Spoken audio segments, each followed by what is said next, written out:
If you've not joined us before, great to have you with us. You'll want to keep the chat open, maybe introduce yourself there if you're just logging in now, and then you'll be able to use the chat throughout the call today. That'll be your capability for asking questions of our guests.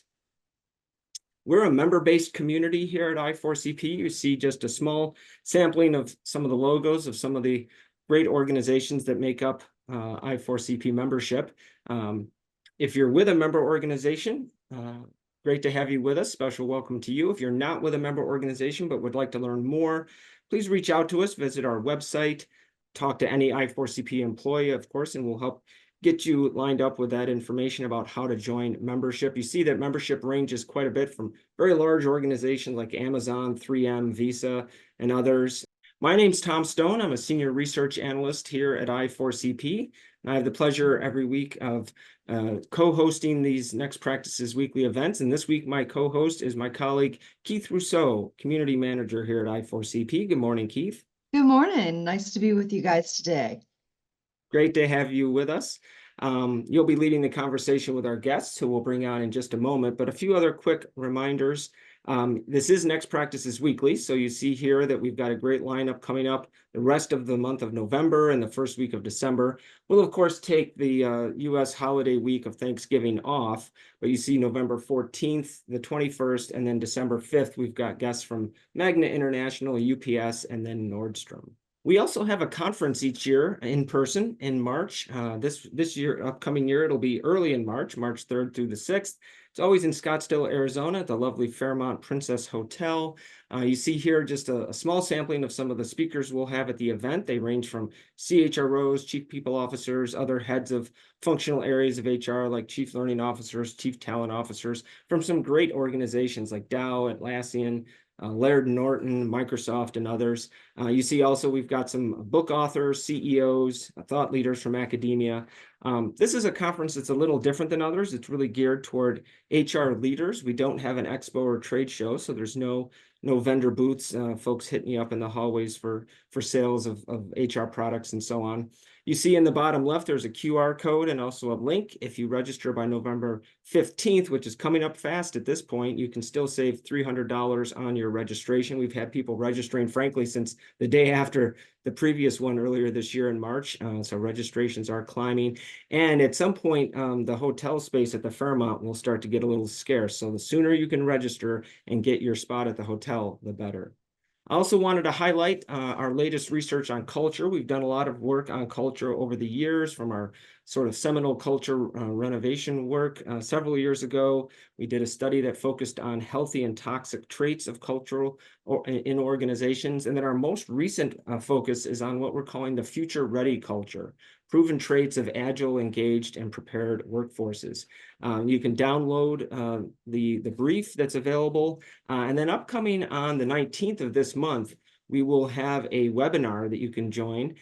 Kevin Oakes, our CEO, as well as Marshall Bergman, our VP of Advisory Services, will be doing a public webinar. As you see the dates and times there, 1 to 2 Eastern. Again, use the link or use the QR code to register for that. We'll be sharing some of the key findings from that study.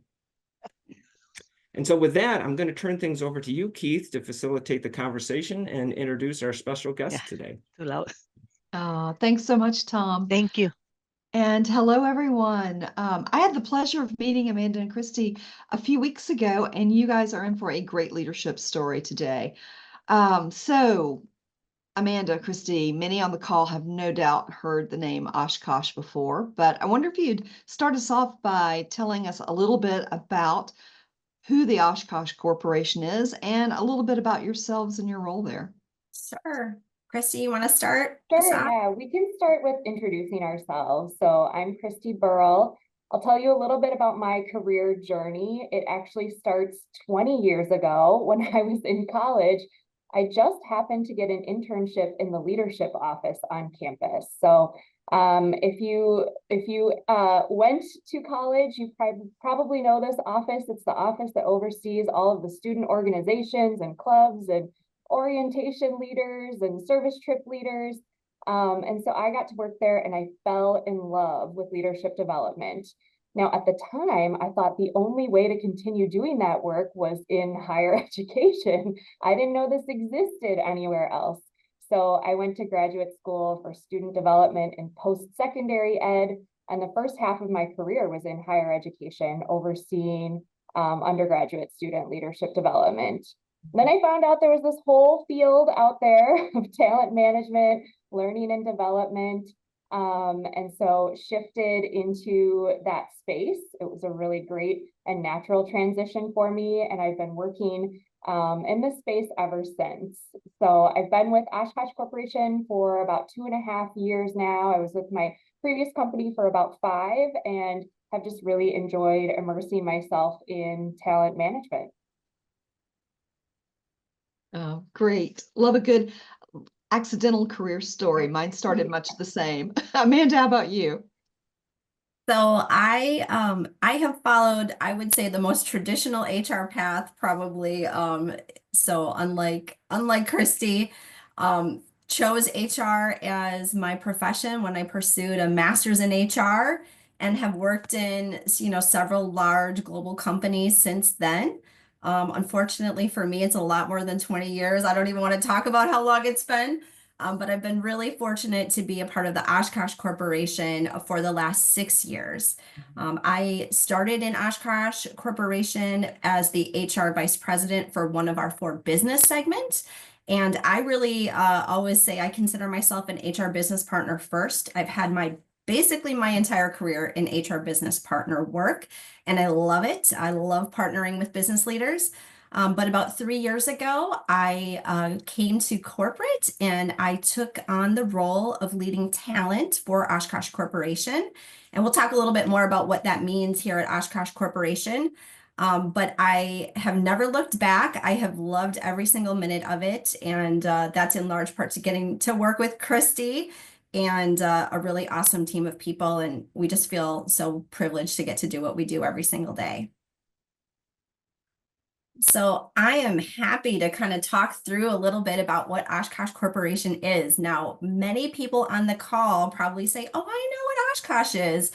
But if you see the pictures in front of you, it's probably not what you think. We are not the baby clothes company, although that company and our company started in the same place, which is Oshkosh, Wisconsin. We are, in fact, an industrial technology company. We design and manufacture the kinds of vehicles that you see on the screen. We call them purpose-built vehicles, just meaning it's some kind of equipment that's built for some specific purpose, like a garbage truck that you see on the right-hand side of the screen. We are all about our users, our end users, our customers, the people who use our products. We call them everyday heroes. And so we're all about giving them the kinds of equipment that they need to be safe, to be productive. If you take a look here, while Oshkosh might not be super well known to you, a lot of our brands might resonate to you. 1 or 2 to call out: Pierce down in the bottom row. We make most of the fire trucks that you see across America. JLG in the upper right. If you go to any construction site, you're going to see our lift equipment, our booms, things like that help workers work at height. And then last but not least, I want to call out, we have a recent acquisition of a company called Aerotech. And Aerotech makes all sorts of things that you see at the airport, like ground service products, jet bridges that help you get on and off an airplane. So all of the things that you see going on in your communities every single day, there's probably some Oshkosh product behind it.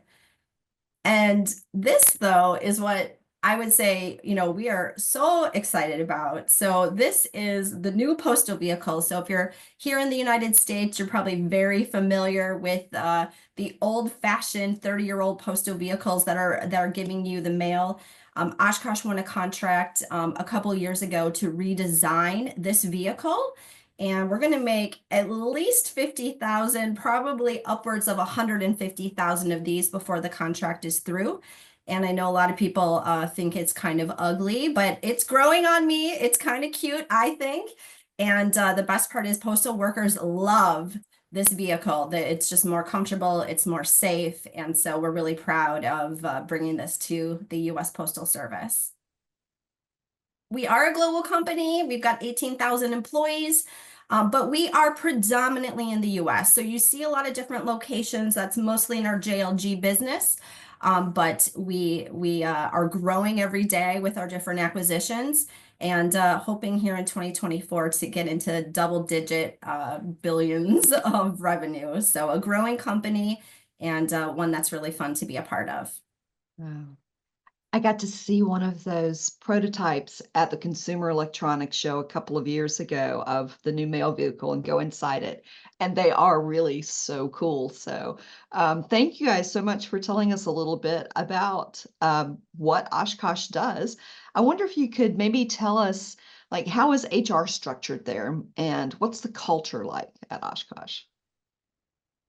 Sure, I'll take this one. And Joseph, we agree, it does look like a Pixar car. I think that's what makes it look cute.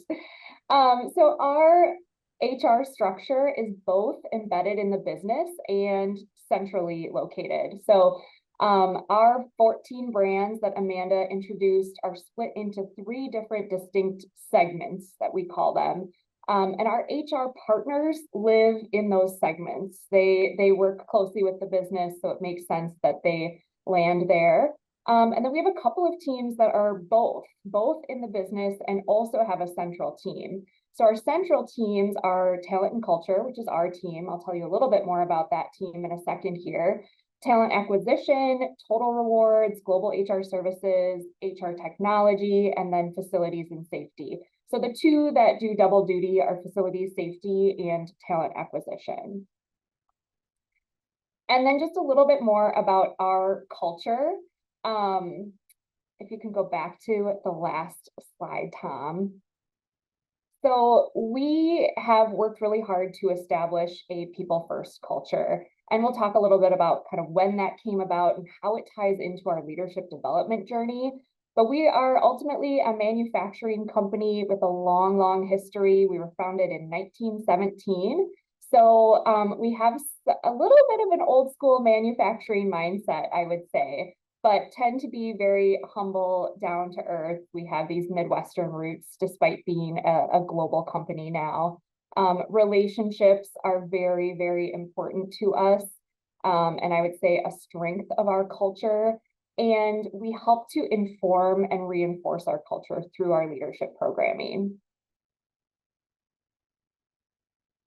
So our team, the team that Amanda and I sit on, has 5 main buckets of responsibility. We oversee employee experience, so that includes our team member engagement survey, learning and development, which is what we're going to focus in on today, performance management and all of our talent processes, talent management, including succession planning, and then diversity, equity, and inclusion. So we span kind of all things talent and culture. That's a big scope. Yeah. So I know that today we're going to kind of zoom in specifically on leadership development. And I wonder if we could start by you're telling us like what leadership development was like at Oshkosh before the COVID pandemic, way back in 2020. Sure. So, Cristi alluded to the people first culture, and that really came to Oshkosh in 2017. Our CEO at the time, Wilson Jones, he really wanted to change kind of how the company operated in a lot of different respects, and he championed people first culture. With that came the very first leadership development that our company had. We do have this strong history of becoming a company through acquisitions. So we never had that real central force kind of focused on the culture, focused on building leaders. And so he started it at that time. He started it, he endorsed it. And the first leadership development program started, which was called Lens of Leadership. And it still is the cornerstone of our programming today.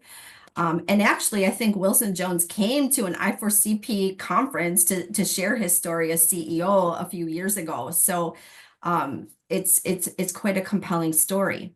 But we all know what happened in 2020. It really refocused our company. We're predominantly a manufacturing company. So we shifted all of our energy, all of our focus to our frontline workers, to the production workers, to make sure that they could be healthy and safe during that time where we were still having to produce, of course, these very important vehicles. So really L&D went on almost a complete pause in that time frame while we focused on really everything else in our company. But then Cristi joins us and things changed dramatically. I thought you were going to say, but wait, there's more. Yeah.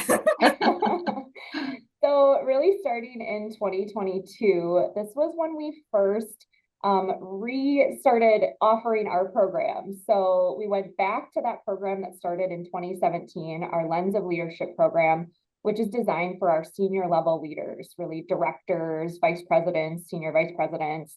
And we decided let's start offering this. And we just saw the demand skyrocket. Everybody wanted leadership development. They wanted more programs, more levels.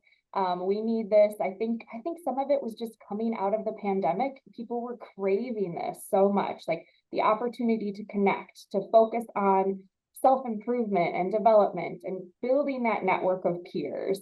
So we started to evolve and rebuild and expand our offerings. Today, if you look at that 2024 list, these are kind of all the things that we have done since 2022.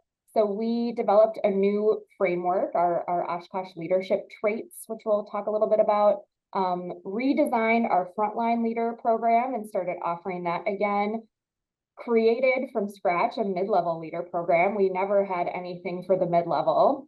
We did some redesign of that senior program that we mentioned. Introduced coaching. We're partnering with BetterUp to offer coaching to our team members. And we are starting to design an executive leader program. So we've done a lot in a couple of years.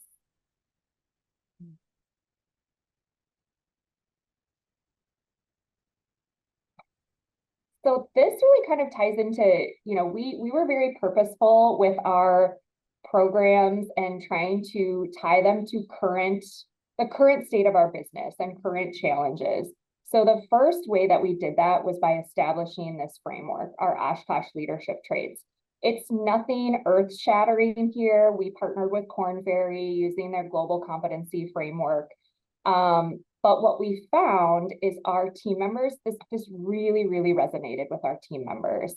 It helps to establish this common language and provide a focus for all of our programming.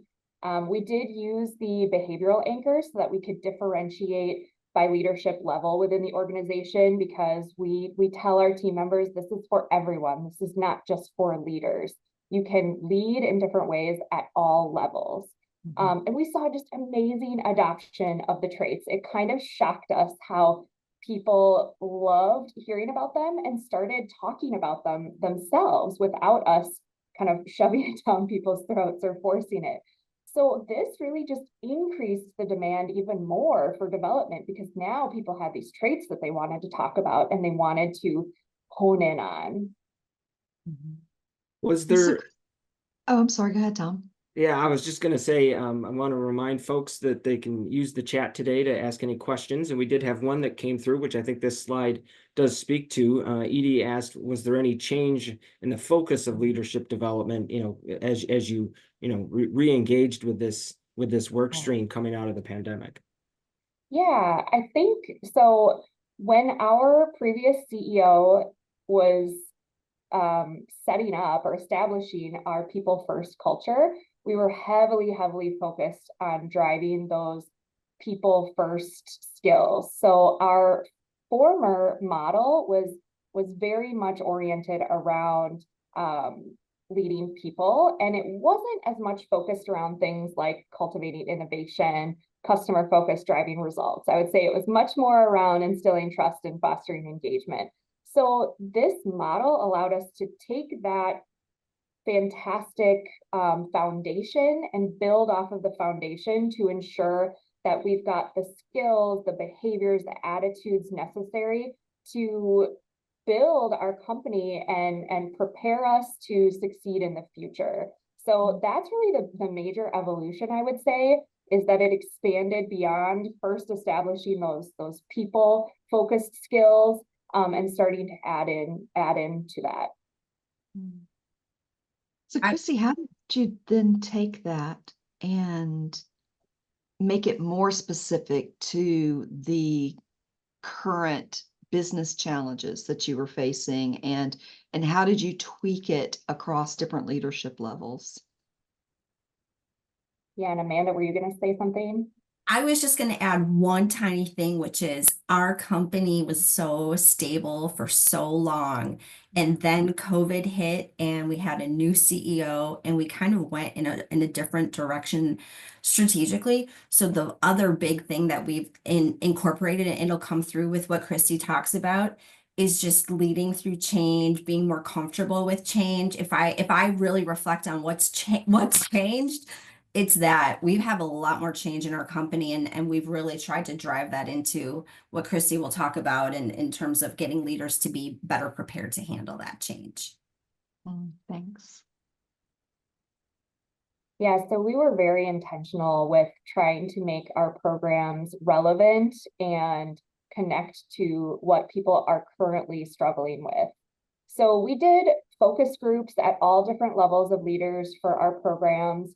Our frontline program, this is probably not super unique, but we focused on the mindset shifts that are necessary moving from an individual contributor to a leader. And we talked with the actual frontline leaders themselves, as well as the HR partners who work closely with those leaders, to try to understand what are the ones that you're struggling with the most? Where do we need to focus our attention? So we designed that program around these shifts and these challenges that our frontline leaders are facing. We also worked really hard to provide practical tools that our leaders could immediately take and apply to their jobs. We had a different version of this program previously, and it was much more like theoretical, high level, just kind of thinking about leadership concepts, but it missed that practicality of how do we take this and immediately apply it. So that was our frontline program. For mid-level, again, we did focus groups with mid-level leaders, trying to understand what are some of the scenarios that you are working through right now, or that are particularly challenging when it comes to leading at that level. And so that program, we built in a heavy amount of peer consulting. So they're helping each other practice responding to these challenges, practice, how do you approach this as a leader, and use really specific examples of things that had happened to mid-level leaders at our organizations. Things like, you are in charge of this project and we have just decided to put that project on pause or to cancel it altogether. How do you care for the team that has been working on this project? They've been putting all of their energy into this for the last, however long. How do you handle that? So just kind of upping the level of complexity of problem solving for that audience. And then coming to our senior leader program, we redesigned the big challenge in the program to address more of the broader business landscape. So for us, innovation and technology are really paramount here. Not only maintaining our market positions, because we have market share for, I think, all of our brands, but increasing market position while also trying to manage through reducing our backlog, increasing throughput, things like that. So we want our senior leaders to be thinking more from this expanded, broader enterprise business lens. So that was how we built in our current challenges into our programs, and we've just seen a ton of success from the program. So I just want to jump in here because we've highlighted some other great leadership development programs here at Next Practices Weekly over the past several years. There's similarities across some of them sometimes, but I wanted to highlight the bar chart you have over there on the left, the frontline program. You know, it is one of the challenging leaps for folks to go from being an individual contributor to being a first-time frontline leader or supervisor or manager. And some of the things you have here are fairly common skills that they need to, and new behaviors they need to adopt. Moving from doing to delegating, agenda doer to an agenda setter, success for self or success for others. One I hadn't seen before called out in this way, maybe the concept I've seen, but friend to friendly. That's an interesting way of phrasing that one. I think I understand what it means. Can you say a little bit more about that one? Yeah, I mean, I think it goes along with that kind of peer to leader. You might go from being friends with someone to suddenly you're in a position where you're having to hold that person accountable. And how does that shift the relationship, and what boundaries potentially do you need to establish to make that successful? You want to maintain the relationship, but it's going to look different, and helping our frontline leaders struggle through that.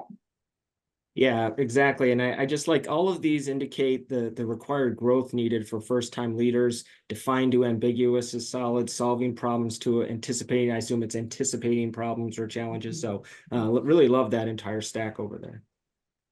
Yeah, and it's, again, I don't think it's super unique to us that doing to delegating is the one that people felt they most need help with, they most need to focus in on. It's so hard moving from that individual contributor level, especially when you probably got promoted because you're a rock star individual contributor, and now you need to shift and give up some of the power and help empower others to complete those tasks. It is such a hard shift, and I think you're right. It's one that lots and lots of companies struggle with. I love that you're really addressing leadership at all levels and all throughout someone's career. And I'm wondering, so what is it that's made this sticky, and what have the factors been to making this successful? And what's your executive team support look like for the program? That's a great question. I think this is probably one of the biggest points of pride that we have. We have had such an amazing level of involvement of our senior leaders. Most of our executives now have actually graduated from the Lens of Leadership class, the senior leader class that we've had. I think we're to the majority now, and we utilize our leaders to come back and be an active part of our programs at all levels. So not just at the senior level, but I think Cristi and I mean, we couldn't really even get over it. We had a panel in the last running of our Lens of Leadership program where every single person had been a graduate of Lens of Leadership, and they all were sharing their personal leadership, reflections, the journey, the path that they were on. And I think the power of bringing in leaders that you look up to, that you aspire to be like, and hearing them talk about their leadership journey in a very, very real way. I don't know, we just were like, wow, this is just incredible. On top of that, our CEO, he spends a lot of time, he gives back a lot of time to our programs, often spending a half a day with the leadership program, listening to them do their immersive leadership challenge. And so basically, we've kind of taken that level of involvement that we have at the highest level of the leadership program and tried to replicate that at the middle level and the entry level as well. So we invite back people who've graduated from Lens of Leadership to come talk to the middle level program, and we do the same for middle level down into the frontline program. So this is a huge point of pride for us, and I think it's just really helped the credibility of what we're trying to do when we've got leaders at all levels talking about the importance of the programming and more importantly, the impact that it has had on them, their leadership, and their ability to lead through, these challenging times. So that's and even a big one. sneakier, it's a sneaky way to develop those leaders who are sharing their stories. They're able to come back and speak in front of a group and, kind of get their thoughts together. So it's a really great experience for them too. Oh, I love that, Cristi. I love that it does double duty. So I see that you've got strategic vendor partnerships on here. Can you tell us a little bit more about that? And then, Tom, I think we've got some questions coming in chat as well. Yeah, I can take this one, and Cristi probably should chime in too, because she really is the glue with a lot of the strategic vendor partners. We have a small team. We don't have the capacity within our team to facilitate all of these leadership programs ourselves. So we have made that intentional decision that we partner for all of the programs. And we've invested a lot into these partnerships. So we don't just call up, our vendor. In the case of our senior leader and our mid-level, we partner with a small company called Impact International. We don't just call them up and say, we'll see you next week. It's a bi-weekly touch point, constantly evolving and really coming at the mindset of continuous improvement on these programs and making sure that they are continuously delivering what we're looking for. So we've really invested in those partnerships to really support the content, the delivery, and we couldn't do it without them, but also, we do it with them. We're really, really, really tight at the hip. I don't know if you want to comment at all, Cristi, about the People First leadership. That's a little bit of a newer partnership. Yeah, I think the common theme is that we truly partner with our vendors. To Amanda's point, we don't just go out and say, hey, can you deliver this content for us? We partner and we involve the vendors in the focus groups, in the understanding of our business, and we inform the design of the program so that we ensure it meets our needs and continues to meet our needs, and that it's an excellent experience for everyone who goes through. So we are iterating like crazy. We make changes after every single program we deliver. And so it just makes it a better and better experience. And that escalates the supporters that we have, our people who are shouting about how great our programs are. So all of that then contributes to the demand increasing as well. It makes such a difference when you've got a vendor who's a true partner and understands your culture and your business problems. And I think that's super smart of you. That's sort of related to a couple of questions I see coming in chat. Do you work on more than one program at a time? Does working with vendors allow you to do that? Or do you focus on one program first and do it more sequentially? We're working on everything at all times. we don't have the luxury of focusing on one thing at a time. So yeah. We're looking at everything and continuously iterating on them. And Stephanie wanted to know if you could tell us a little bit more about it was Teresa, the length and modality of the programs. Is it face-to-face, week-long? Like what does the training look like? Yeah, absolutely. And I know someone had also asked about if we have any virtual learning to support the programs or if it's all face-to-face. Mm-hmm. So kind of a blend. For our frontline leader program, that is a 2-day in-person. So it's face-to-face program, but they do have some pre-work. So they're completing the DISC assessment, and they're doing a couple of assignments before they get together. Our mid-level leader is blended.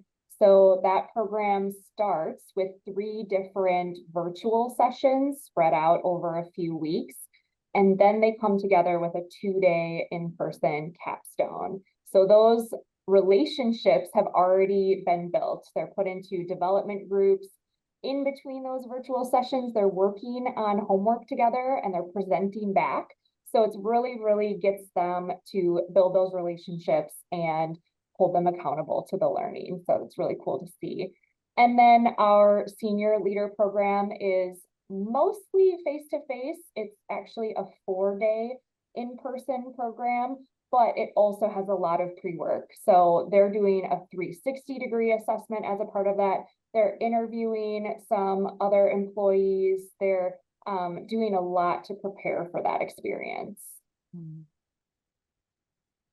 Let's see. We Yeah, also had one some one questions other about, oh, go question ahead, from Tom. one other question from Cindy. You spoke to sort of the double duty that the programs do for the executives because they come in and tell stories and share their experience, but do they also go through the program as participants themselves? Do they complete these same programs, or is that something you're still working on, that executive leadership development?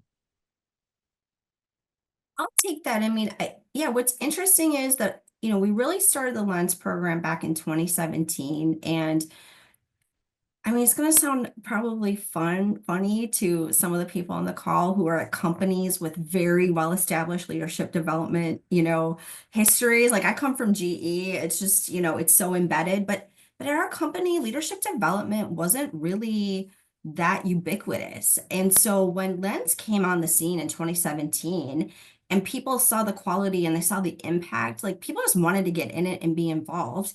And so, we've gotten a lot of the executives through. And then because, and this is a great story too, we've had such great internal mobility that most of these leaders have, many of these leaders have gotten to the C-suite. Not most of them, but, some of them have risen up to the C-suite and are actually, the executives leading the company today. We're fortunate that most of them have been through the Lens of Leadership program.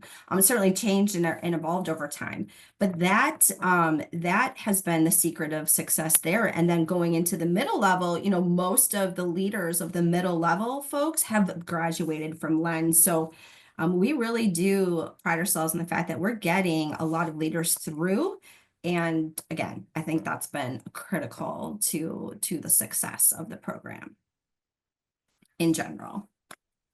So speaking of success of the program, Amanda, we've had a few questions come in chat, and I'm also curious, like, how are you measuring it? What results have you seen so far? What kind of metrics are you using? Yeah, we've got one here on the page. We're really into employee engagement or employee experience at Oshkosh. We utilize Pecan, which is a more continuous listening platform on engagement, and we're just highlighting one particular dimension in that survey that we do, which is around the driver of management support. We've been doing Pecan for about a little over 2 years now. And so we have seen the score on a 10-point scale for manager support go from 7.6 to 8. Now that's for both our production team members and our office team members. And so while I don't think this is only due to the efforts around leader development, I think it is, something we can attribute to the greater focus on building up this culture of leadership, trying to focus on being, great leaders, focused on our leadership traits. So that's one of the measures of our success that we've been looking at. And there's so much you can do in L&D. I think that's the challenge, right? We're working on so many different things because we have limited resources. Bringing managers to where we want them to be has been one of our biggest focus areas. And so that's one thing. Cristi talked about the demand. I mean, we do now that we're really got everything rolling. Our wait lists are huge. Our people clamoring to get in these classes are great. So we definitely feel like that's also a level of how we're measuring our success, because people are very into the content and into this. And then just, the classes themselves, of course, we're measuring the effectiveness. Did you like the class? How effective were the facilitators and whatnot? And really striving to have people that would recommend these classes. So those are some of the things. I wish they're not always as easily attainable as just, now every leader's great now, but we look at a lot of different things to tell us that we're on the right track. Mm-hmm. Yeah, I would just add that we've started looking at Net Promoter Score for each of our programs and trying to be consistent in using that as a gauge. And our Net Promoter Score for our senior leader program, Lens, which we've been talking a lot about, is an 87. So it's really, really strong. So that's fantastic. We know we've got a lot more we can do to measure the success, but I think for us, you know, the whole story is that we went from really nothing in 2022 to what we have today. So all of this has been just in the last 2 years, essentially. So we're not as mature in this journey as maybe some of you are. So we'll be looking to add more measurement. Right now, it's really about scale and keeping up with demand. Well, just the idea that you've got people clamoring to get into training is amazing. Generally, people are asking the opposite question, like, how do you get people to sign up? How do you get them to show up? How do you get them to stay? So that in itself is probably a fantastic indicator that you're doing something really, really right. Tom, what other questions have been coming in chat that we should get to? Yeah, absolutely. So Cristi and Amanda already spoke a little bit to, you know, one aspect of the success that people are being promoted. I think you gave a couple of examples of that, but we did have a question from Miriam. What are the formal ties between the leadership program and your succession planning work stream, talent review cycle? Is it just sort of natural that the employees are already going through these different levels of the leadership development, or is it something that's there's a real touch point between that separate succession work stream? Yeah, Amanda, I'd love to get your thoughts here, but I would say kind of a little of both. I think some of it is kind of just natural that we've seen lots of promotion amongst our participants, but also intentional when we think about the needs or the gaps that we see of our successors. That all flows into both the design of our program and how we prioritize participation. And also what we're continuing to do in the future, which I know we're going to talk a little bit about too, that's heavily correlated to our succession planning process. Amanda, anything you'd add on that? Yeah, I think where we see it most is in the middle level program, just because we don't have the scale yet on mid-level. So we've really been intentional in trying to identify the highest potential mid-level leaders. You know, that's probably the most challenging gap we have in succession as well. Like, how do we get these mid-level leaders ready for that next role? That's probably been our biggest succession challenge, which is why we have invested in the mid-level program, why we're putting so much emphasis on it. So I would say that's probably the strongest connection at that level. And then, like Cristi said, we are working on a next level program above the executive program, and we can talk a little bit about that, but that's very much connected to our succession efforts. And you mentioned scale, Amanda. Is it the scale of having the right people to put into place, or is it being able to scale the program to accommodate the numbers of people? It's really more to be able to scale the program, you know, with limited resource. You know, we all suffer from those same challenges. You know, we've got a lot more demand at the mid-level than we can really meet at this particular time. Mm-hmm. So looking to the future, we've got a question in chat, and then I want to ask you more about future challenges.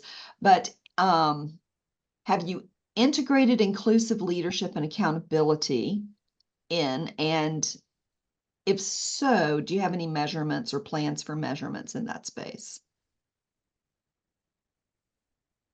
Cristi, you want to take that, or you want me to? I can start us off. We've ensured that with our partnership with vendors, we've been very clear that we want that to be a focus of every program. So every program has at least some component around inclusive leadership and trying to drive our culture of belonging. I think we also have done some other things in this space outside of our kind of flagship leadership programs, where we've done specifically an inclusive leadership program that we've piloted at a few of our different segments and has been really, really popular and successful. So yeah, those are some of the things that we've done in this space. In terms of measures, I would go back to our engagement survey once again. So I know there's a question on that. It's pecan, not peacock, but close. And we are surveying our team members every other month. So we're getting really up-to-date data from them. And there are questions around a sense of belonging, around Do you feel that your leader values you for who you are? And so we're looking at all those measurements as well. So tell us some more about what's next. Yeah, what's next? So scaling, meeting the demand. We are continuing to grow as a company, both organically and through acquisitions. We've had some really large acquisitions in the last couple of years, so that only increases the demand. We want to maintain affordability as well. So that's something that, I'd love to, if anyone has thoughts or ideas, this is something that I think a lot of our organizations grapple with. And then maintaining consistent high quality. And I think we'll do that by partnering closely with those vendors and continuing to iterate. But what's next? We are focusing right now on designing an executive leadership program. So this would be for our future C-suite, our officer successors. And it's looking really at what are those gaps? What are those 1 to 2 experiences that they need to get to the C-suite or to be ready for that? We're partnering with a business school on this program, and we're going to have some components of coaching, a longer term project. So it's going to be a lot more involved, but we're really excited about this just as we mature both our leadership development and our succession planning. This is kind of a natural next step. We didn't talk a whole lot about it, but we also had added Better Up coaching this last year as a supplement to our mid-level leadership development. And we plan to expand coaching. It's gone over very well. We also are looking to add an MBA rotational program. So if any of you want to offer words of wisdom or have any resources to share, we would not be mad about that. And then as we try to just expand our offerings and our reach, we want to focus in on our plants, our production facilities, and work on a plant leadership program specifically. Right now, we do have a lot of our production leaders going through our frontline program, but we know there's more that we can do to help prepare the future leaders of those facilities. So Sam had a question that I think it's a little bit related to what you were talking about with your executive leadership program. Is training a must to get into a leadership role? Is it a requirement? And does that help build demand for some of these programs? It is not a requirement. Not at all a requirement, but I like the second part of your question, Sam. How do we get the business excited? One way that we do that is we're kind of picky about our criteria for who can go through our programs, and then we make it seem, sounds bad, we make it seem really exclusive. So as an example, just yesterday, we sent out a first wave of invitations to our programs, our 2025 programs, to a select group that has a couple of weeks to be the first ones to have access to the program. Then in another couple of weeks, we'll send out a larger wave. So we get people to really feel special when they get invited, and they're excited about it. Plus, we've just had so many people go through now and have positive things to say that it becomes something where it's like, when can I do this? When's my turn? I wanna be in that program.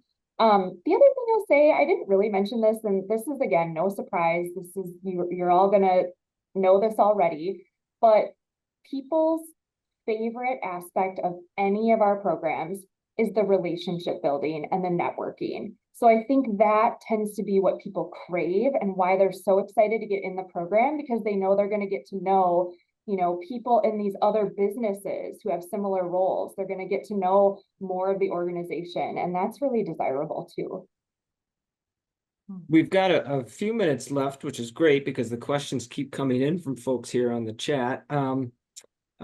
Curious a little bit more on the coaching side. If you could talk a little bit more about that. Are they particularly sort of logistically, are they external coaches, internal coaches? If they're internal, how do you identify them? I think you mentioned you partner with Better Up. Would you say more about coaching in general? Yes, so external coaches. Oh, sorry, go ahead, Amanda. Oh, no, you got it, Cristi.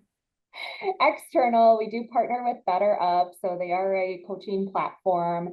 I think they have over 3,000 coaches, and the platform, our participants take an assessment when they get in to both kind of establish their growth opportunities and their strengths, but also then they take an assessment that helps match them with a coach that's going to fit their style and their needs. So they are external, but all ICF certified, so and vetted through Better Up. I'm just going to add one thing actually to that, which is in Lens, our more senior level program, and in the mid-level program, those both have a coaching element as well. So the facilitators in both those programs are credentialed coaches as well. So people are experiencing executive coaching in the leadership programs. And then we added the Better Up because, of course, executive coaching isn't inexpensive. It's a more cost-effective option to bring coaching to a broader group of people. So we didn't talk about this, but coaching is a really key element to our leadership programs and how they're designed. Cristi, Amanda, we also had a question about the MBA rotational program. If you wouldn't mind saying a little bit more about what that is and how it works. Sure. Well, it's not yet designed, so we can't give you all of the details, but I'll tell you what we're going after. So we here at Oshkosh have not really leveraged MBAs as a talent pool or a talent source, but it's something that we would like to do as we try to fill gaps in our general management leadership pipeline, succession pipeline for general management. And so what we plan to do is recruit MBAs, put them into a program where they get to experience a couple of different jobs in a couple of different areas, both in our businesses as well as in corporate, and then help accelerate them into other, critical roles within the company. So those of you who have those experiences, like Cristi said, we'd love to hear more about them since it's newer for us, but really just trying to accelerate development of a group of people. So anybody out there who's doing that, pop it into chat. We'll connect you guys. We'd love that. And then one more question I want to surface from the chat. People are always wondering, different size companies, different industries represented on the call today. How big is your team? Trainers, facilitators, instructional designers. You said earlier, limited resources, but say more about that. We are, as of today, our corporate team is a total of 7 people, but we do rely heavily on different partners that we have out in our segments, our business. We call them talent partners or learning partners. So we do have people that help us beyond that, but from a centralized point of view, it's a pretty small, mighty team, 7 of us, and that's why we leverage partners and vendors and different types of solutions so we can bring leadership development to as many people as possible. And when Amanda mentions talent partners in the business, it's usually 1 per segment. So that adds 4 people. So Gotcha, very small team. We're talking 11 people for 18,000 team members. Wow. But you can do it. We're proof you can do it. You can be small, but really impactful. If you were to expand and hire others to join your team, what would be a couple of qualities you'd be looking for? Oh man. Chris and I chat about this, tech savvy, I think is really important. Everyone's talking about AI, but just general tech savviness, I think is huge. That would be my number 1. Cristi, what about you? I think versatility. So we do a little bit of everything. So any, experience that people have in talent management, plus employee engagement, plus learning and development, we have to be really, really versatile in what we do. So that would be another key thing that we would look for. We don't really do any instructional design. We don't have instructional designers. They might have those in a technical capacity for the specific businesses, but not on an enterprise level. Well, thank you guys so much. This has been absolutely fascinating. We appreciate your sharing your story. Tom, over to you for any final questions. Well, I just want to double down and also thank Amanda and Cristi. It's been great sharing today. So thank you so much, both. Thank you for having us. Thank you. And I'll just close things out. Thank you, Keith, also for facilitating the conversation today. All three of you getting a lot of kudos in the chat here. Want to remind everyone that all Next Practice Weekly sessions from I4CP are available for recertification credit hours from both SHRM and HRCI. So if you have one of those certs, I know it can be a challenge sometimes to rack up your recertification credit hours. So just jot down the relevant program ID or activity ID for having been with us today. As I shared a bit earlier, we do have sessions coming up the next 2 weeks in November, so hope to see folks back with us for that. We will, of course, take off the Thursday that is Thanksgiving Day holiday here in the U.S., and then we'll be back with another guest session on December 5th. Until next week, I hope to see everyone again then, but have a great rest of your day, rest of your week, and a nice weekend coming up. Bye-bye now.